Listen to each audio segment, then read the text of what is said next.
Mix by Yadav films Bhojpuri Sonu Chamoli.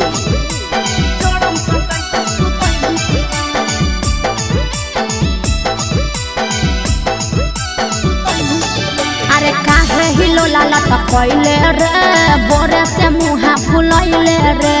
काहे हिलो लाला टपैले रे बोरे से मुहा फुलैले रे।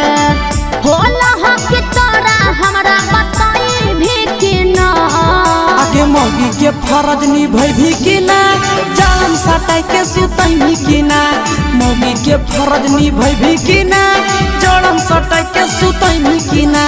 सुन अरे काहे हिलो लाला टपैले रे बोरे से मुहा फुलैले रे। काहे हिलो लाला टपैले रे बोरे से मुहा फुलैले रे। होला हो कि तोरा हमरा बताई भी कि ना आगे मौगी के फरज निभै भी कि ना जड़म सटाई के सुतई भी कि ना। मौगी के फरज निभै भी कि ना जड़म सटाई के सुतई भी कि ना।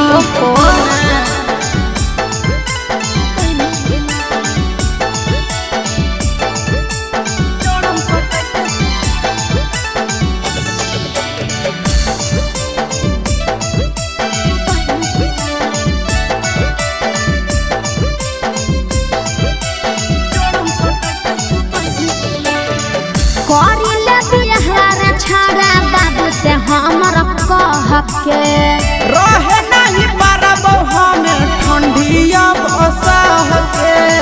अरे बुझ बात करिले बिहार छाड़ा बाबू से हमर कह के रहे नहीं पारब हमें ठंडी अब असह के।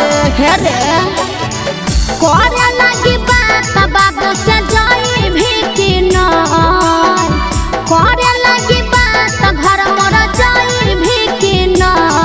आगे मौगी के फरज निभै भी कि ना जड़म सटाई के सुतई भी कि ना। मौगी के फरज निभै भी कि ना जड़म सटाई के सुतई भी कि ना।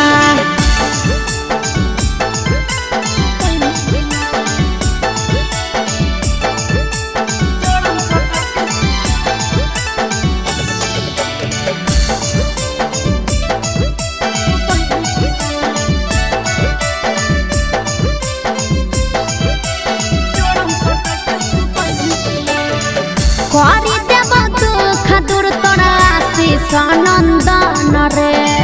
ओकरे इंतजार में लागल हियहु हमर धन गे। अरे तनी दिन और बर्दाश्त कर।